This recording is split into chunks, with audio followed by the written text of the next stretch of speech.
I twerk. I love it's fun. I don't know that many moves. I got one good one.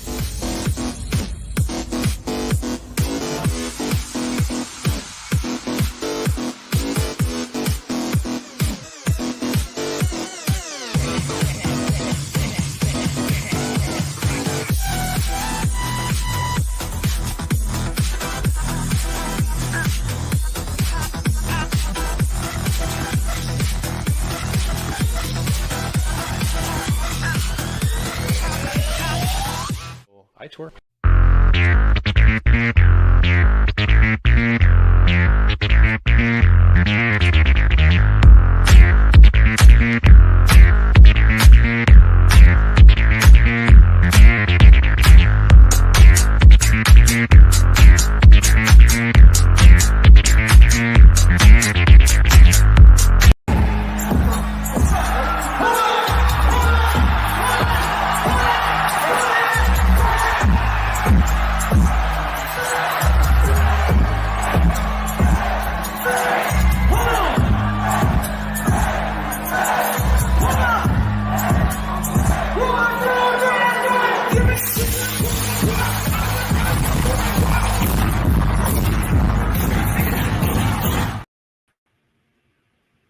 Hey, welcome to the stream. We got Sammy Chica, we got Briz, also known as Briz. How you guys doing? We got PulseChain, Bottom Call. How's it going, guys? Going good. How are you? Thank you for inviting me onto the show. Thank you for coming onto the show, and that mic is just so on point. Thank you. I love it. Sammy Chica, how you been? I'm really good, thanks. How you doing? Oh, going good. We got Gusto in the chat who's first. Yes, sir, you are. Bit Finesse, Tin Top. Thanks for being here, guys. We've got a lot to get through today. It's going to be a pretty good stream. We got what I wanted to start with was my old mate Uncle Joe here. I'm going to share a quick video with you guys here. And is desperately fighting to keep his presidential candidacy alive. But the unyielding support he once Can you turn it up a little bit? I can barely hear it. Yeah. Today he spoke at NATO during a lengthy press conference where he trailed off numerous times and made some incredibly damaging gaffes. Look, I wouldn't have picked Vice President Trump to be vice president, but I think she's not qualified to be president. So let's start there. And journalists were having none of it. Nearly every question involved bewilderment and why Biden was still in the race. Our political future has hung over the NATO summit a little bit this week. You mixed up Presidents Zelensky and Putin earlier today. But what makes this moment in history so unique is that it is not your enemies who are calling on you to reconsider your decision to stay in the race. It's your... Under pressure, guys. Uncle Joe. Jeez. Joe Biden speaks almost as slow as me. That is not good. I love Uncle Joe. He's feeling the heat. He is feeling the heat in the kitchen. What do you reckon, guys? Is he going to get traded? Yeah, for sure. His wife wants it more than what he does. That's the whole thing. She must be getting paid by the day. Right? She's like, we just got to keep this up for like another 30 days, and then I can buy that car. From the few videos I've seen, it seems like Joe wants to stay in office as well. You know, he's saying he's not leaving. He's loving it. He's absolutely loving it. He's been a bit disrespectful to Carmela, I thought. Not only did he call her he called her Trump, but I actually like Trump. Yeah, right. But he doesn't, he said kind of disparaging things about her in the past. I just think that's a bit uncool. But yeah, she doesn't really give off president vibes, I must say. Michelle Obama would, but I don't know about Carmela, if I'm honest. Michelle Obama, I don't think she knows the first thing about politics. She'll just get her husband and teach her, man. She was a lawyer, though, so I guess she probably does have some understanding of the government. Some secret smarts. So, I mean, the thing that concerns me is that a lot of presidents get their second term by some catastrophe, right? Whether that's, of their own making or not. And Biden seems to be helping Ukraine join NATO. And I think Russia's made that pretty clear that if Ukraine joins NATO, It's going to cause a worldwide escalation. And then there's, so I mean, that's what's kind of, in a way, disturbing me about the Bitcoin downtrend of late. I'm like, do they know something that we don't know? Like, is there a capitulation event coming that we just aren't aware of? Maybe, maybe not. What do you guys think about Bitcoin price action? It could be where it gets the darkest before the dawn. So like right now, like it seems like, the dawn is right around the corner, and just all of a sudden, like something, like I don't know what's gonna happen, but I feel like something is gonna come crashing down. Actually, from previous years' experience, before cycle theory was really well known, I had a personal observation that I noticed exchanges collapsed right before the price went skyrocketing.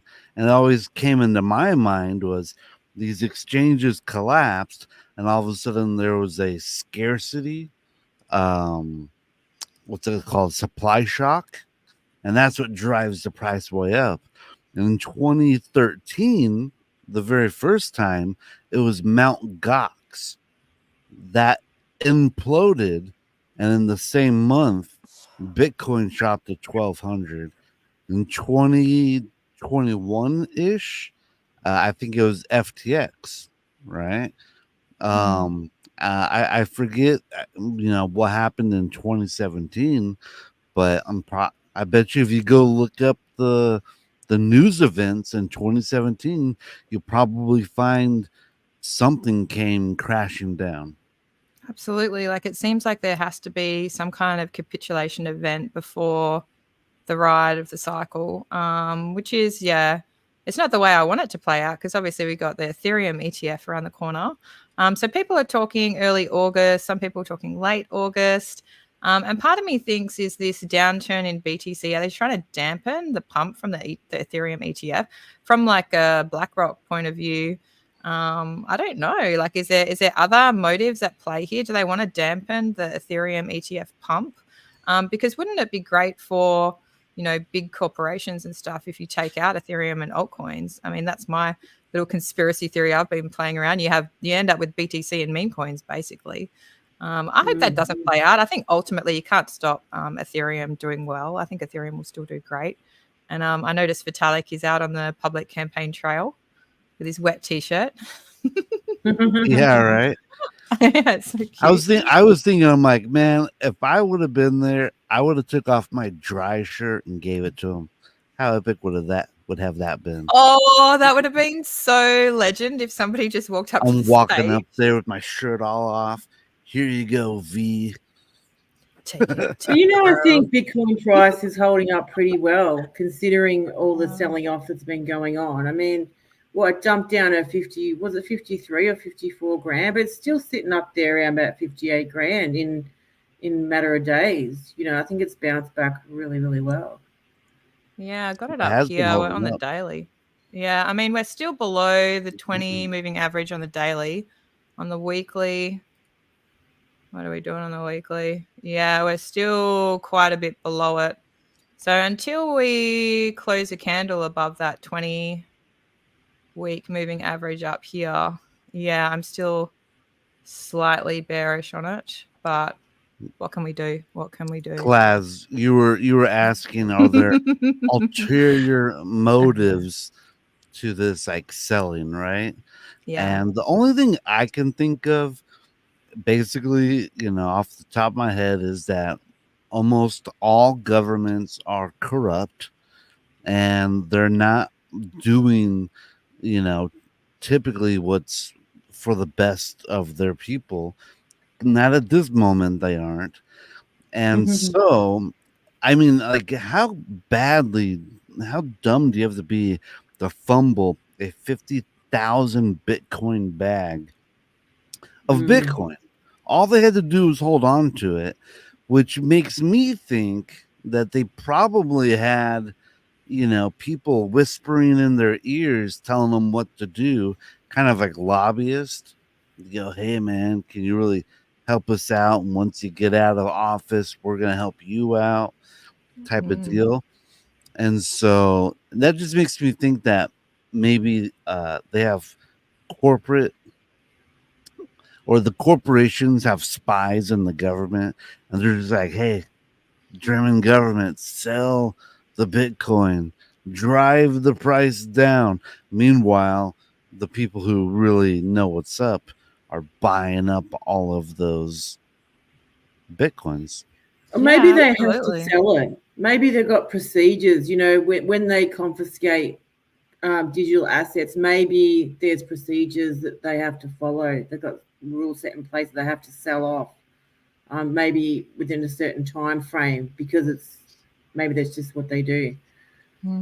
I mean, it's great for the biggest players to be predictably unpredictable because they're the market makers. They can control the price. So if you're swinging the price up and down, you're wrecking longs and you're wrecking shorts everywhere. So you're wrecking all the smaller players. So they just want the monopoly is what I think. And by suppressing the Bitcoin price like pretty heavily, especially during like a predicted Ethereum pump coming, what better way to kind of dampen Ethereum and altcoins?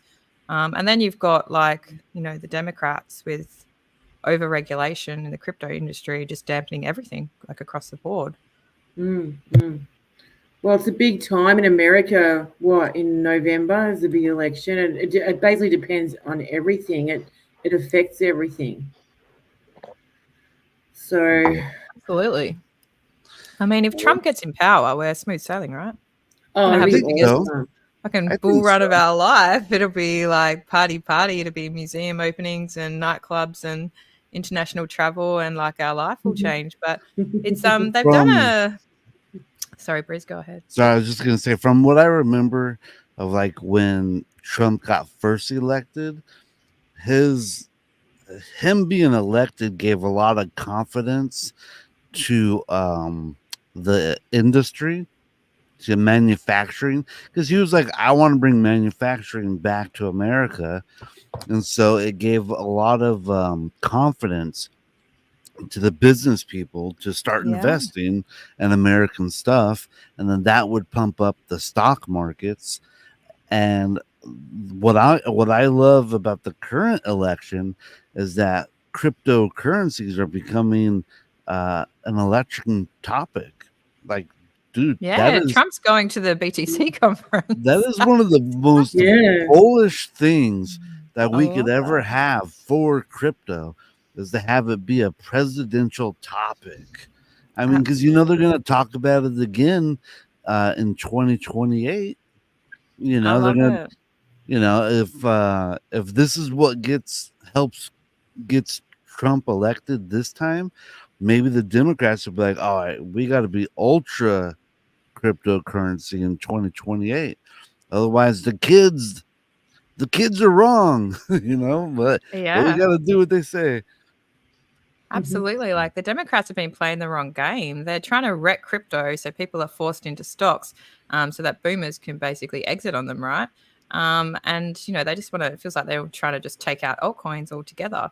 And I think they've come up with the wrong approach. Like if they'd been more bipartisan about their whole thing, people would be very understanding. People can understand some people like crypto, some people don't. But the stance that they've taken to be so opposing to crypto is really going to work against them.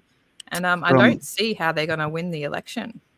From my observations and assumptions, from what I've seen, is that the Democrats, or the people that like identify as liberals, excuse me, 1 second. They see cryptos as basically as a tool of tax evasion, and Democrats and liberals, they pretend like they love taxes because that's how they get all their things funded. And so they love taxes, and they love people paying taxes, and they look at cryptos as tax evasion tools. And so I think that's why the Democrats have, for some reason, been so against like cryptos. Because otherwise, like, why? That's such a shame because the technology when it comes to taxing crypto is so behind and regulation is so behind. And the crypto industry has actually said to the SEC, like, let's just clarify regulation. And then everybody seems happy to go along with that.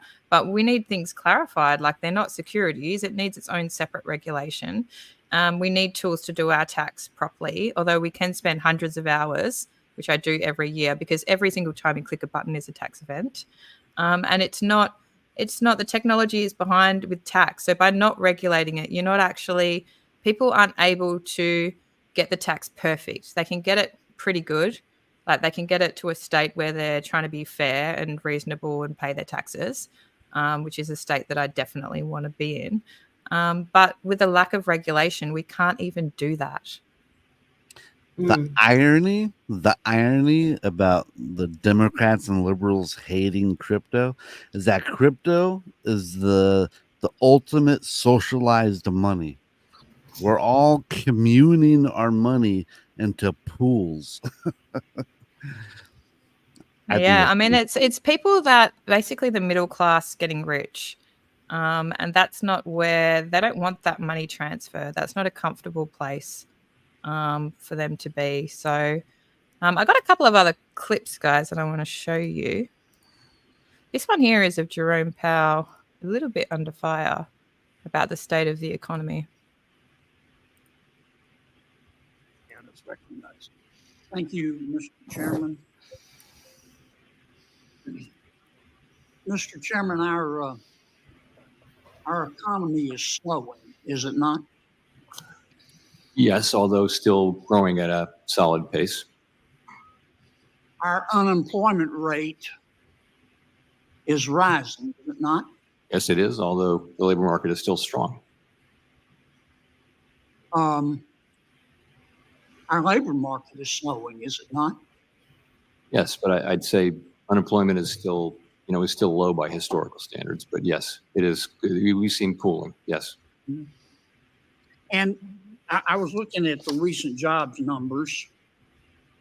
I know you've glanced at them too. About 3/4 of the net new jobs that were created in June were in government, healthcare, and social assistance. What does that tell you? So that's a concentration. You'd rather see broader job creation than that. Those three areas have, in some reports, they've been, as it was this time, they've been the predominant creators of jobs. That tells you that job creation is becoming less broad in the economy and narrowing. It tells you the government's creating those jobs. Yeah, so I found that point to be really interesting, and the way that he was interviewed to be quite clever. So the way that the Federal Reserve, I mean, it's a complex beast, right? But generally speaking, the Federal Reserve is not elected by the people. So this situation where we had 13 interest rate hikes in the last 18 months, which happens in Australia as well, because we just follow American interest rate hikes. The fact that they can control so many lives across the world for people that have mortgages is disgusting, because the interest rates are high. Rich people, they just have to have their money sit in the bank and they're earning interest, whereas the people with a mortgage are copying the interest rate rises. So it's disgusting. But not only do they do that to manipulate the economy, when unemployment is low, they fake the figures. They have a lot of government employment to increase the numbers of unemployment, so then they don't have to ease off on the interest rates. They prolong that period where the interest rates haven't eased. And because they're trying to achieve a soft landing. I don't think they're going to get their soft landing, that's for damn sure. Well, America just achieved their 3% inflation rate. I saw it on Watch a Guru. So I think there's a 97% chance that they're going to drop interest rates in America, but not for Australia, because they want to target between 2 and 3%, and they're still over that, and they won't drop interest rates until that's at their margin. Yeah, it's hard, because as soon as they drop interest rates, we have that market capitulation, and we're getting a little bit further and further along in the cycle for the capitulation to kind of happen. So, I mean, it's an interesting piece. It's like, when are they going to tighten this? Do you think it's just because America printed more money that their inflation rate's going so low? I think they faked the figures. They faked their employment figures because the inflation rate is like calculated. I don't know the exact calculation, but the figures are easily manipulated. They just take it from different sources of data, and they can make the rate like whatever they want to time when they actually ease off on rates, because the market always drops when they ease off. But yeah, don't they just choose like random like products and base that off the rate? Like, oh, this only went up like 1 to 3%. And then but they don't look at like things people actually buy, like gasoline. Yeah, it's based on some market bag that seems a little bit hit and miss, whatever they feel like. That's what it feels like anyway. It feels a little bit fake to me. I mean, there's a lot of manipulation happening there. Obviously, they'll time the easing of interest rates whenever they feel like it. And I can't wait for it to happen, because I just want the capitulation, so we can just be like, I mean, I feel like from the end of the year, October, November, we'll, these things hopefully would have passed and the elections happened and we can kind of move forward. I would just want to say all this like interest rate talk is completely out of my my league. Like, I don't really know anything about it. All I know is that the money coming out of the Federal Reserve is fake money. It's not a government entity. They're as federal as FedEx. But it's all bullcrap, right? The other thing that I was actually thinking about was that when Bitcoin does get big enough, and I mean it has to get really big, Bitcoin and crypto might actually save the fiat system by, like, they need to put the fiat into stuff, right? They got to put it somewhere. And like normally they put it into the stock market, which is why the stock market is always going up. They put it into housing, and so the price of houses always go up. So the people who own houses feel like they're getting richer, but it's making it more unaffordable for new people to buy houses. And then they just put it in, but they avoid putting it in gold and silver. So I was thinking the government needs crypto because it acts as an inflation sponge. And Sammy, you said they went like 3% inflation, and I thought maybe you dropped to zero and meant 30% inflation. Just joking. But but the inflation could really be tampered by having expensive cryptos.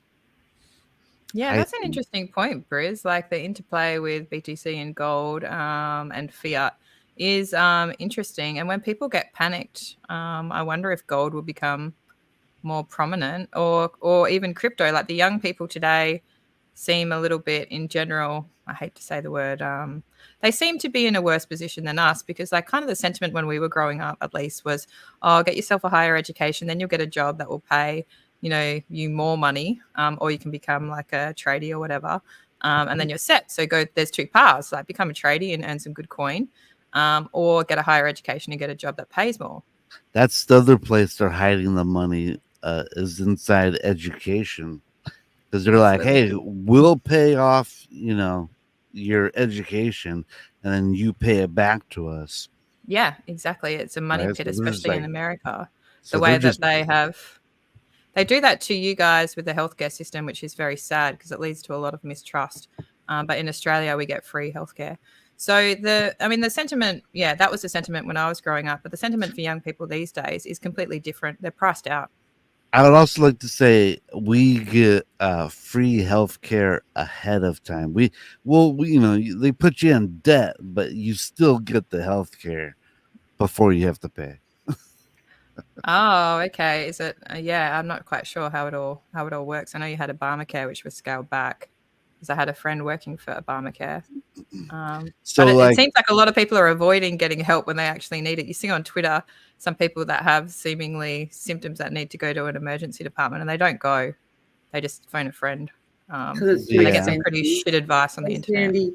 because it's just too expensive to go to a hospital. If you don't have insurance, you're basically screwed.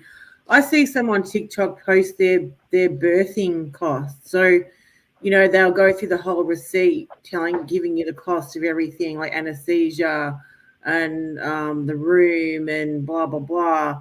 And this one chick, like recently, it was like $50,000 it was going to cost her to have her baby. Oh my God. Here in Australia, if you're on Medicare, which means you're born here or you're either immigrated here, you don't pay anything because you pay a safety net on your tax, which comes out at tax time. But basically, every health services are free. But got to actually just recently has come in. Most doctors over here in Victoria have gone bulk bill now. But really? Yeah, which they used to be like. They used to be able to just go into a doctor and not pay anything, and you just go on your Medicare. But now you have to pay a fee, but you get refunded part of that fee. Oh, for GPs, yeah. Yeah, so just say I want to go to the doctor, it's about 60 Australian, which is around about, I don't know, $40 US something. Yeah. And then I think I get $40 of that back. So I'm only paying $20. But it used to be bulk billed, like most places, or 50% used to be bulk billed. And the way that they've set up in Australia, the healthcare system with the GPs now is that, unfortunately, the GPs get incentivized to see about 20 or 30 patients an hour, which leads to the assessments being quite short and a lot of people coming through the ED. So everybody knows, well, a lot of people know I work in an ED. We're completely overwhelmed. Like, we're volume overloaded, which makes it very difficult when you've got 40 people in a waiting room and you haven't even seen the patient. So you're relying on a quick triage story to pick the patients that are deteriorating. They sit there for 8 to 12 hours. And that's why the American emergency rooms are superior, because there's only people going that really, truly need they it. don't want to be there. They phoned like all of their friends. They've gone on Facebook. They've gone on Twitter. They got some pretty fucking shit advice. They've gone on their ivermectin. They went down to the pharmacy. They've done everything. They got their herbs out. They started sniffing lavender oil. They've done all of They that. pour some Sprite on it. Oh, yeah, so once their limb is actually like hemorrhaging and they just can't stem the flow, that would be. That's why we have so many like naturalists, herbalists in like America, especially California. You guys are great with like trauma, because the only reason an American would go to an ED is if they're bleeding out and they're like, I just can't stop the bleeding.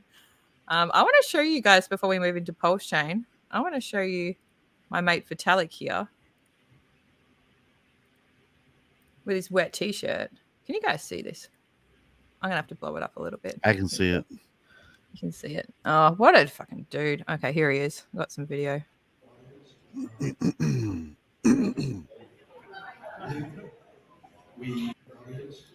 And why has he got a wet t-shirt?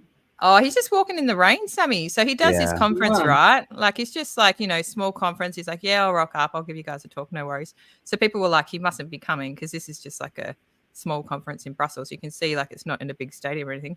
And they're like, holy shit, he actually is here. They weren't bullshitting. And then he's like, this is another video over here. He's just on his way home. Bless him. He's got like no security or anything. This has been all over international news. I'm not the one breaking this. And he's just cruising down the road. Yeah, absolute champ. Anyway, we I'm gonna that guy has the entire PulseChain potential in his hands. I know, I was just thinking that guy is controlling all of our wealth. Vitalik. He's Vitalik. He's like, bless him, he's going into conferences. He's mingling with the people. He's on Twitter more. Because people know, and I've spoken about the Sack Daddy narrative before, after ETH hits its all-time high with those profits, hopefully going into PulseChain from the Sack address. Because last cycle, it seemed to be perhaps a similar story, and past performance doesn't guarantee future performance, of course, but we're all hoping, people that love PulseChain are hoping for that, for sure. Did you see that tweet I did with Eric Wall and Richard? No, I'm going to bring it up. Really? Yeah, I did. You got to play it. All right. I think ETH will break out late as well, like it did last cycle. What if the last cycle October? Late, exactly, Sammy. Oh, there was two because there was a bloody double top. How are we going to predict this? It's on The July last 5th. cycle, which it didn't break out till the beginning of the year, and then the all-time high was between September and October, November, and maybe we won't see it break out again till January next year. God, the I mean, timing the is ETF's obviously going to be manipulated, but we'll see if we get an all-time high before then. I mean, like Bitcoin, who knows? Mum, It's the one on I love July this. 5th. I love this tweet. Mum, how's your little PulseChain investment, sweetie? That's so funny. That's cool. Oh, okay, July 5th. Oh, my daughter liked this one. She's like, what's that? I'm like, it's a seal. Okay. Oh, this is an important clip here, Briz. Yeah. Oh, this is not the one that you wanted to show. seconds long. Yeah. That's all right, the we've got to show this clip. We got to, this is a Sack Daddy. This is Richard Hart telling Eric Wall about the Sack Daddy fucking narrative. Right? He's literally Okay, explaining it He's out. literally, he's giving this to Eric on a plate. Put more into that. Wait, I got to start it from the start. Just so give me a sec. I'm going to tell you a quick story, right? I'm going to give you a quick hypothetical. Ready? Let's pretend you launched a coin and you raised money, right? And then you put that money into Ethereum, and then Ethereum went up 40x. And then you dumped that shit, right? Then you had like a fucking stack of cash, right? I bet like if you reinvested in your original coin, you could have actually net put more into that coin than you took out. Do you know what I'm saying? I'm going to tell you a quick story. I know what he's I'm going to saying. give you a quick hypothetical. Yeah, we Ready? know. Stop that. Stop that. He's saying, hey, imagine you took out $600 million, you put it into ETH, and it does a 40x. You could put in a lot more than you took out, right? Exactly. That is Sack Daddy. That is what we are. That's some of the juice we're after right there. But people outside of PulseChain, they don't quite get it. They're not quite getting it, which I actually enjoy because I'm like, yeah, stay away until my DCA is finished because it's not finished. I got a lot coming and it's definitely not finished. So all these normies can just like fuck off until the end of the year. Is what I'm thinking. And then he was tweeting at the German government saying, hey, you guys should buy Ethereum. Oh, yeah. Right? So he's basically saying, hey, pump Ethereum's bag so I can basically exit and pump up PulseChain. We're on the PulseChain chart. This is a daily chart. We're getting into a pretty sweet buy zone. So Richard did a tweet, everybody, just so that you know. And he said, oh, isn't it interesting how the Pulse price is at pretty much the same price, the low that we had initially, which is here in PulseChain, which if you play around with this a little bit, comes out at 0.40369, which for people in PulseChain is a very important number, 369, because 3.69 is the inflation rate for Hex, right? So 369 is an extremely important number for PulseChain. So that, I'll show you guys the tweet, but that essentially, not guaranteed, perhaps was Richard's bottom call. And we've been in profit ever since. I want to bring up that tweet. That's awesome. And, to me, the thing that I get kind of excited about is just like, I just think about what if Ethereum goes up to 10,000 and he has that 170,000 Ethereum. That means he now has control of $1.7 billion. And in my opinion, he could take 500 million, put it back inside a war chest, and keep that for the next bear market, for the next time everything dips, 90%. And now he has $1.2 billion to pump into the ecosystem. And he can do it, and it cost him literally nothing. And here's the other thing too, or before I go there, I think about 1.2 billion. That's like $1 million a day for 1,200 straight days. Nice. Hard to get your head around that numbers. Think about it. He could buy $500,000 worth of coins every 12 hours. That's so cool. That's like people underestimate Richard. Like, he's the most underestimated man in financial history, and it's hilarious. It's like he can dance and he can like shake his bum around, but he's probably one of the richest people in crypto, and people continue to underestimate him. And his power to change regulation, they underestimate that as well. So when it all plays out, like I'll just be delighted. And that's with just money that was given to him.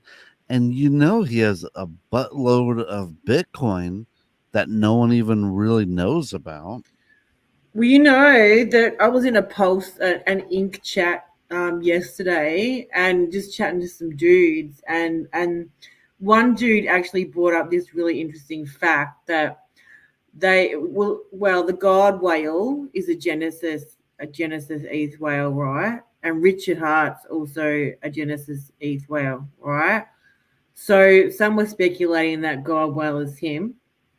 Also, they were saying, and this is all just thoughts. There's no fact to what I'm saying, but it's just a funny thought that when he called the top on the day, he knew because he was the one selling off. Yeah, that's what I was thinking. I mean, like, I keep thinking, like, when's Richard going to stream? And he's going to stream when he's got something to say, which is like a dunk stream, right? So he'll need to know in order to have, like, because every time he streams, it's a sell the news event. So why stream 50 times if your coin's going to go down every time you stream? It doesn't make sense, right? So for me, I'm thinking, okay, he's going to stream at the top because then he can tell people what the X's are. And that's the glory stream. That's the sell now button stream. And at the end. Right. And I'll tell you the other reason why I also like the sack daddy theory, or the leveraging of ETH back in the PulseChain theory, is that it's guilt-free money. Because right now, without that theory, the only way the price goes up is if crypto class puts more money into it. Oh, trust me, it won't go up with mine. And the only way that I make money is if I take the money that crypto class put into it. Right? Somebody has to lose and someone has to win. Like, that is the sad part of it. It's a fucking musical chess. But with Richard being a vampire attack on Ethereum and bringing that money back to us like a mama bird, I would be the receiving bird, but I just can't bring myself to do it. Sammy, please. Here, Richard.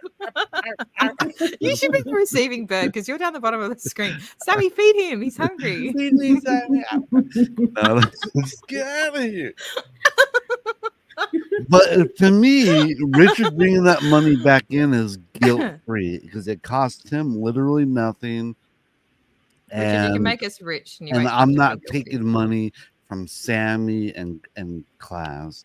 So, but it's not going to always be just because everything looks shit right now. You got to remember, PulseChain is an infant, right? It's only just over 1 year old. It hasn't got the adoption yet. Until it performs and everyone goes, like, remember when Hex went up and everyone's like, hell, I want to get some of that shit. Like, until it proves itself, people are just not going to be interested. And we need more CEX listings. I mean, look at Solana. You can jump on any exchange, buy some, bang, you're on Sol. Like, it needs to be available. And I really hope that one day all that shit will come for PulseChain. But I think it will. I think retail's coming. By the time they come, all of the major gains have been made, which is why we keep streaming all the time, because we love our community. So we're trying to be like, oh, guys, this actually is a really good point, not financial advice, to consider buying. I want to show you guys the Richard tweet that I was talking about. So he said the PulseChain price is almost down to the SEC complaint week low. And I want to address that in a second. Not financial advice. Past performance is no guarantee of future. So that's what we've all been talking about. And the 40369 would have been the sweetest entry point, which for the culture, I put out a tweet, and I hope people kind of saw that tweet that I put out.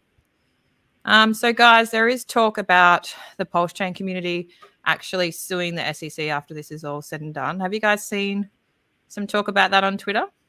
I saw Hexo Breezer. I think Hexo said that in his stream yesterday, that there's a possibility, and he said, I'm not asking for money. He said, after all this is done, that we put our heads together and see if there's some sort of action that we could take, because we've all been disadvantaged by this. We've seen our bags crumble.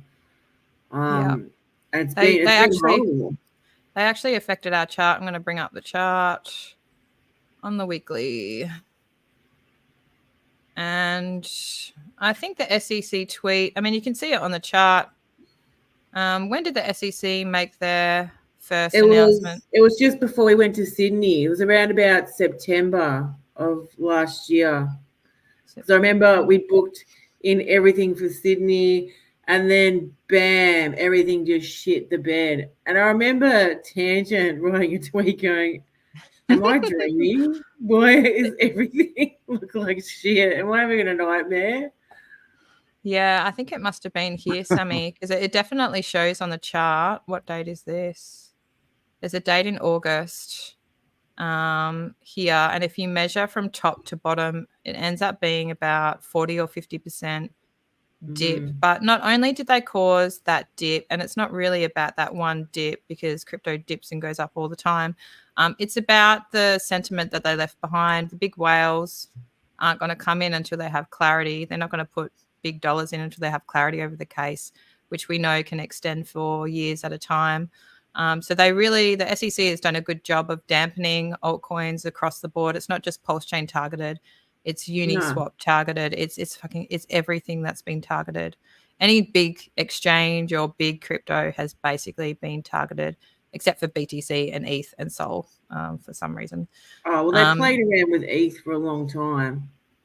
They played around with ETH until the only real clarity that's come of late is that Gary Gensler basically came out when the ETFs were getting prepared. They were preparing for the applications and basically gave some form of clarification that they consider Ethereum to not be a security.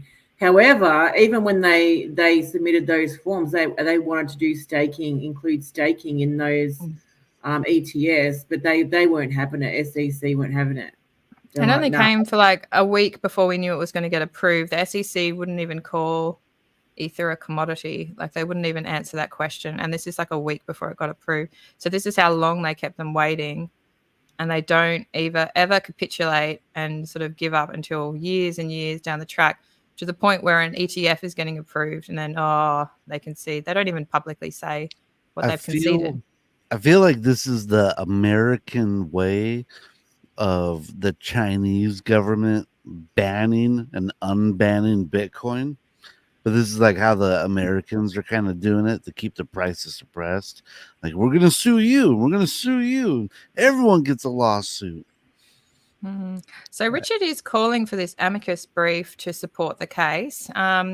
And I think this is a good idea. We might need a bit more information before going there, because we still don't know or have access to the SEC reply. And then Richard is going to reply in August. Do you guys know, are we actually going to get access to those documents? Because I saw that the last docket on Court Listener was Richard's team applying for confidentiality over future proceedings. So I wondered if it was coming from the judge that we haven't seen the last docket, or it's coming from Richard's lawyers that we haven't seen the last docket. Well, if they wanted confidentiality, then they'd be trying to keep as much as possible to themselves and not make anything public. Yeah, it just goes against the amicus brief, because we can't form an amicus brief without the information. Like, maybe we don't know what the arguments requested a settlement. Oh, and they're trying to keep it under wraps. Let us pay a fine. That's my hopium. I have had that thought. My little hopium inside me is like, oh. But they wouldn't do that yet. They wouldn't do that yet, would they? Because basically he's asked to dismiss. They've declined and said no GF. And now that's his next move. His next chess move is basically to say, or no? What's that? Is the settlement the next move or no? Well, they're going to argue about jurisdiction next. That's what Nuclear Herbs has basically said. So October is, sorry, Sam. Yeah, October is about, because I clarified this with Nuclear Herbs, October is not the case. October is about potential dismissal of the case.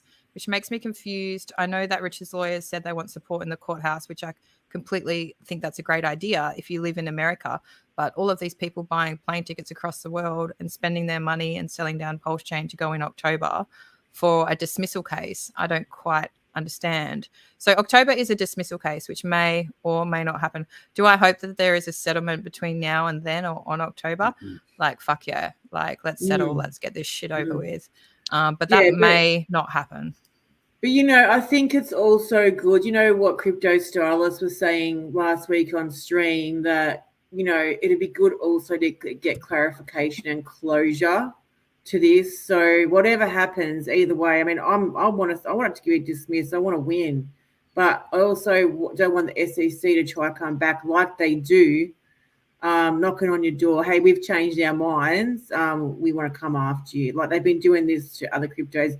I mean, they're getting caught. They're losing cases and they're getting sanctioned and shit like that, which is great. And, you know, the more these people stand up to, and just people like Trump and that getting in, will bring more power to get these corrupt dogs out of the system.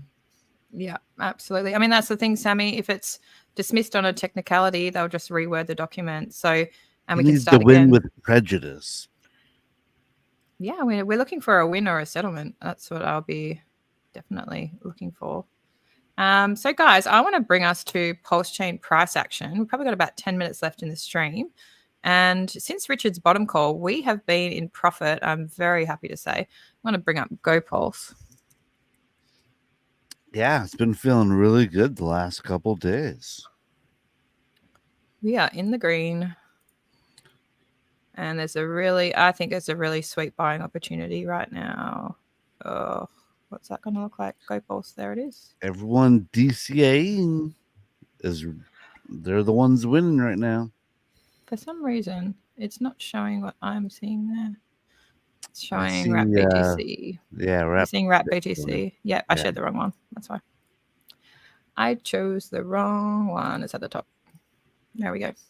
Or was that the right one, actually? Yeah.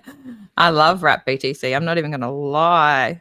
I think it's great. I think it's a great marketing tool because it's a derivative of real Bitcoin. Absolutely. It comes from real Bitcoin being wrapped and put on Ethereum, and then that got copied over, and now there can never be more and there can never be less unless people lose them.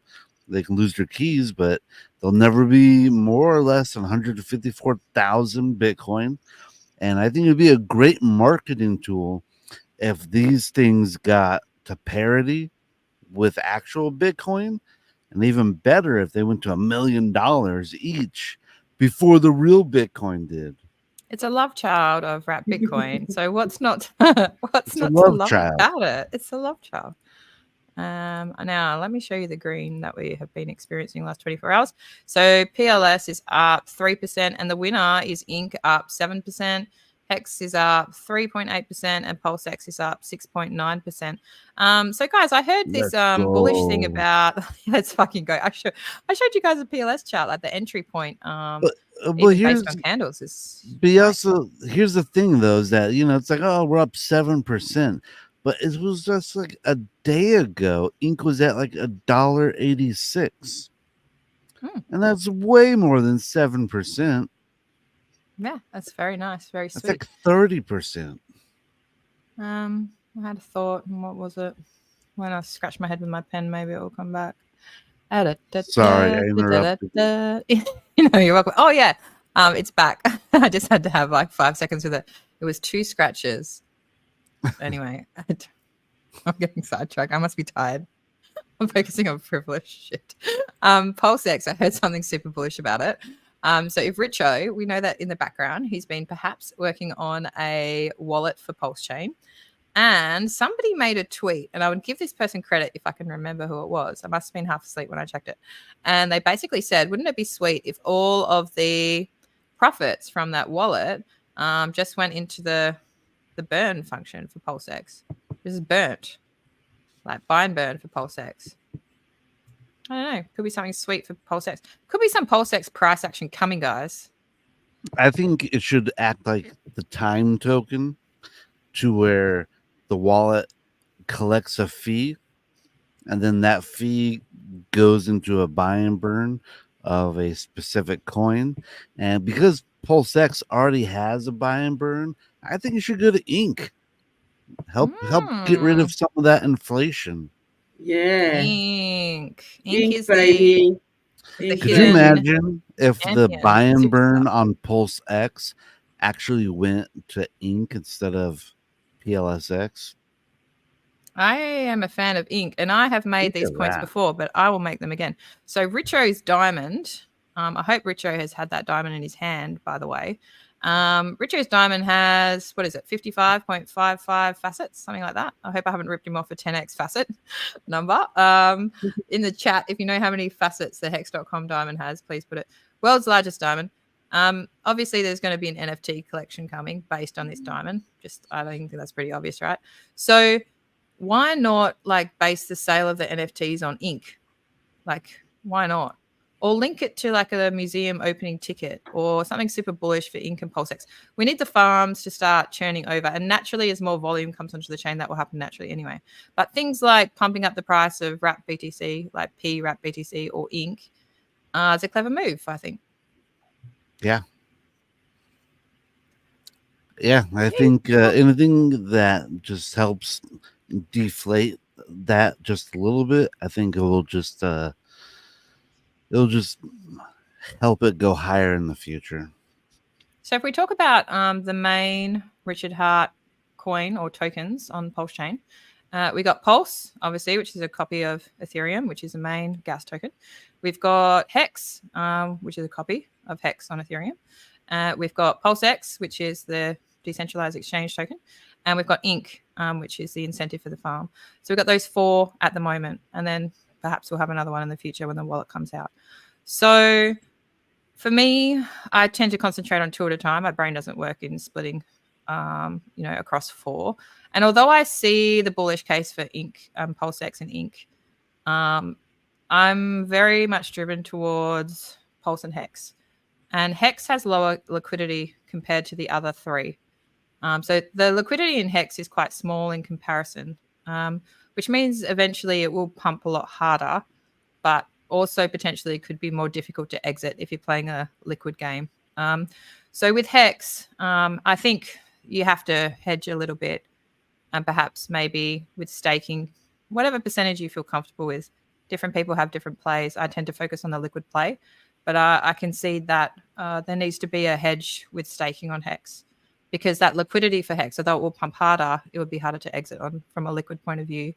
And Richard, like you were saying, Briz, with all of this money flowing into the chain, he's not going to pour it in at one point in the cycle and be like, F the future cycles, like F the stakers. I just don't think he would do that. So for me, it's about Pulse and Hex. And looking at that Pulse chart, I think the entry point this week has been quite glorious. I think we're moving into quite a safe entry point. We don't know what's going to happen with the SEC, though. Yeah, I think Richard's legacy is, it's moving on to the Pulse chain, but I still think it kind of sits with Hex, and and I think it's going to be Hex on Pulse chain. So I think he's going to want Hex to be the shining star of Pulse chain. You know what I mean? Absolutely. So I think a lot of money will flow back into Hex on PulseChain. Yeah, because if you were going to get glory, I mean, what better way to get glory than to get a 10,000x on Hex on 2 different? He's had the 10,000x on Ethereum with Hex. If he gets the 10,000x on PulseChain Hex, I think that for me would be the definition of glory. What was the low of Hex on PulseChain? Was it 0.002? Bring it up. I got GoPulse. I find GoPulse the easiest if you want to find tokens, if you want to find charts, because you can go to Dex Screener, but sometimes it screws you. It just makes it very clear on gopulse.com which one that you're actually choosing. See if you guys can see. I just need to blow it up. I haven't a bit even more. been looking at the prices of Hex, you know, like I've got a lot of faith in it, but I just don't even look at the price anymore. Yeah. It's been. Here we go. Let's get this bottom candle here. So 003, that was the low, and we're currently at. Let's go back. Just want to go back to the So main it's screen. 003, a 10,000x from there, that would be $30 hex. Yeah, that's what Godwell predicted. Godwell predicted that more than 2 years ago. Really? I don't know the exact date, but I have it. Yeah, he did. And I'll tell you how I know. I could see it happening. I could see it happening if the whole Sack Daddy theory plays out. He starts bringing in $1 billion and he does like $1 million a day. After like 6 months, a lot of the sellers are going to be exhausted, and then he's just going to keep pumping in $1 million every day, $1 million every day. I'd be happy for. And I'm just saying, I could time. easily, real quick, one last thing. All I can say is that the supply would get so thin, I could see the price going up to $30. And then I could just see a bunch of people just like trying to exit on it. Getting wrecked because like people are trying to exit on the same candle. Yeah. And they've forgotten to put their gas price up, so they get fucked over. That would be so funny. Sorry, because Sammy. sorry, Sammy, what were you gonna say? No. So I'll be happy just to see a new all-time high with Hex. Like, yeah, ultimately, you know, $1 for me, but I really like to see a new all-time high for Hex, like just because it's the second cycle bull run that, you know, I don't know, just it's one of those things that I want to see that. But yeah, I'm not worried if it's 60 cents, if it's 75 cents, you know, I'll be happy with that. I just want to say, I think my personal predictions for Hex is between $1 and $2. That's what I think is a very I love Bris's predictions.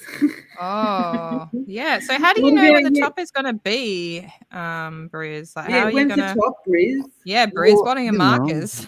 I'm just looking at like if Hex goes to all-time high, you know, it should conservatively pass it by a 3 or 4x. And if that's the case, then that's like $2, right? So I feel like I'm being conservative with a $2 Hex on the next bull run. Oh, nice. Very nice. Yeah, but what about timing, Briz? Like, how are we going to get this timing right? Of like when it's going to happen? I believe it's going to happen in Q4 of 2025. You know, that's just what the cycle theory has been laid out to show. And I believe in the cycle theory so far until it doesn't play out. The only thing I can see that would break the cycle theory is Richard bringing in $1 billion, and he's just pumping in $1 million every day for like 4 years straight. You know, it's like that's the only thing I can see breaking the cycle, and that could also happen with all the, well, obviously not Germany, but all the other governments buying up cryptos like Bitcoin and Ethereum, and like I just see a bunch of money flowing in, and this next cycle, it might be different. It's hard because my price predictions, I've got my bear prediction and my bull prediction, and the bull can be out of control and the bear can be super bear. So my range is so wide that's extremely difficult. Tango did a tweet about Pulse price predictions, if you guys have a look on his Twitter, and he gives like a time frame which I thought was like quite reasonable. I think it was somewhere between kind of October, November, and the price predictions seemed very reasonable as well in that, and he did like this little yellow box thing that seemed quite sensible. But overall, in terms of timing, I I'm not going to say super cycle, but I think early 2026, I think we're going to have to wait for ETH to pump and then give it a few months after ETH pumps for our charts to start ripping, which will be interesting because everyone else is then finished. BTC pump is finished, ETH is finished, most alts would have finished. And then we'll all be hanging on like for our life because I think we'll still be pumping early 2026. I think that too, actually. So that's So the timing. Brizz's top call is the last quarter of 2025, right? Well, for at least for Bitcoin and Ethereum. For Bitcoin and Ethereum. And, you know, also when Coinbase is the most downloaded wallet on the internet, That's the top call. That's another sign. But Briz, I love your hopium. I love your price prediction. So what about Ink and what about PulseChain and PulseX? PulseChain, PulseX, my dream number for those coins is 1 penny. You know, can it get there? I mean, obviously it can, but I just have no idea where they're gonna land. You know, I really think that they could do anywhere from 1,000 to 10,000x in this bull run, just because of that's what they do, right? And so I don't know. Can we get what was the lows on PulseChain? PulseChain was 40369. And PulseX was like 4 zeros and a 2, I believe. I'll get it. So they're pretty similar to each other. So I think like 1,000x is like 2 cents and 3 cents. So boom. Thank you, Fast Abdul. Very nice. I'm getting the bottom on the PulseX. If this will work for me. There we go. So we got 4 zeros and a 2. Yeah, so like 1,000x is like 2 cents. I think that's reasonable, but that's also really high. You know, like what about Ink? That makes a lot of people really wealthy. Yeah, what about Ink, Briz? What about Ink? Ink, man, I have no idea. Most people are calling for $1,000. I love that. Will it get there? I have no idea. Ink, I see it maybe a couple $100 to maybe 1,000. The one thing that makes me a little bit bearish on Ink is just like the APRs that it brings into the farms. Like right now, it's producing like 60% APR, and that's amazing. Like 60% is amazing. It's good. At the recent highs of around $8, I think it was making like 150% APR. And in my feeble brain, my feeble mind, I go, why should they be producing more than 150% APR? Like anything more than that's just absolute crazy town. And then that should bring in more money to bring down the APRs.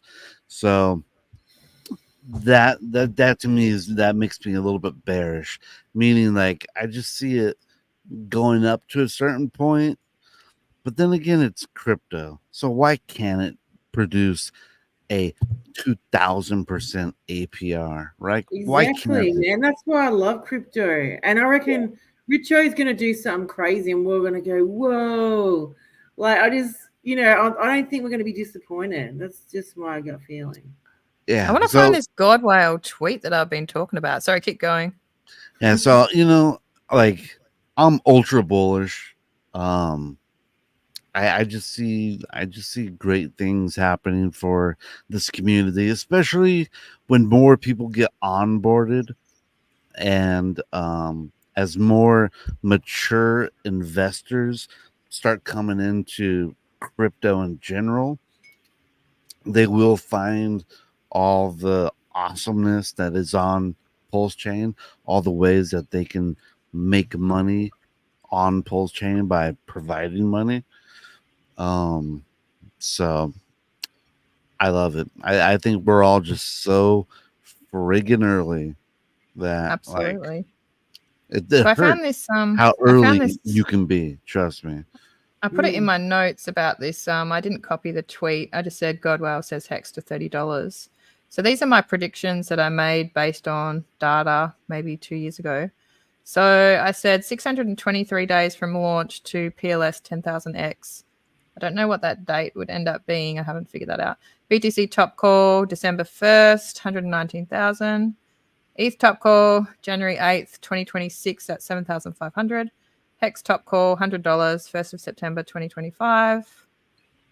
Yeah. I don't know. They were my original predictions. This is like a year and a half or 2 years ago.